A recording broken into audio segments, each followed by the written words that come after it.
নমস্কার বন্ধুরা, দীপাস কিচেনে আপনাদের সবাইকে স্বাগত। আজকে আমি আইসক্রিম বানাবো।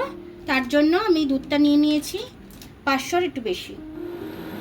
দুধটা একটু ফুটে যাক, তারপরে আমি সামগ্রীগুলো দেখাচ্ছি।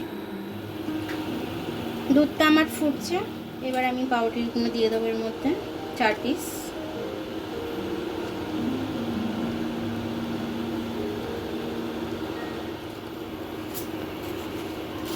চার চামচ চিনি দিয়ে দিচ্ছি। আমি এবারে পুরো এটা ক্ষীরের মতো হয়ে যাবে দুধটা ফুটে।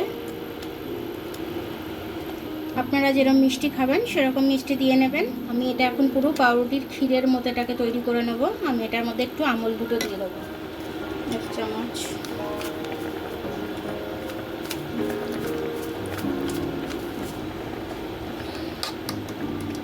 চার চামচ আমি গুঁড়ো দুধ দিয়ে দিলাম। এবার আমি এটার সাথে ভালো করে মিশিয়ে নেব। এবার এটাকে আমি ঠান্ডা হতে দেব।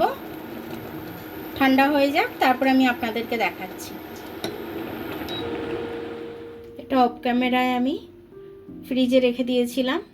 এটা একদম চিল ঠান্ডা হয়ে গেছে। আমি এবার এটা মিক্সিতে ঢেলে পেস্ট করে নেব। ভ্যানিলা দিয়ে দিচ্ছি একটু। এবার এটাকে আমি পেস্ট করে নেব। দেখুন একদম ক্রিমি ক্রিমি হয়েছে। এবার এটাকে আমি জমাতে দেব। এবার আমি এটার মধ্যে ঢেলে জমাতে দেব। এটা সাজানোর জন্য আমি একটু ডেকোরেশন করে দিচ্ছি। এর উপর দিয়ে আবার ঢেলে দেবো।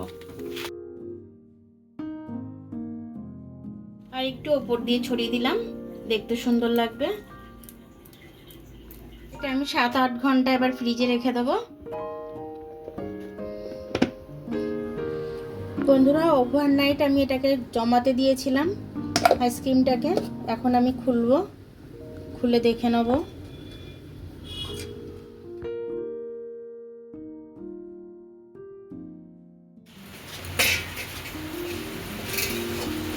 দেখুন বন্ধুরা, আমার ভ্যানিলা আইসক্রিম কি সহজে তৈরি হয়ে গেল। এইভাবে আপনারাও তৈরি করে নেবেন, যখন তখন তৈরি করে নিতে পারবেন, বেশি সময়ও লাগে না।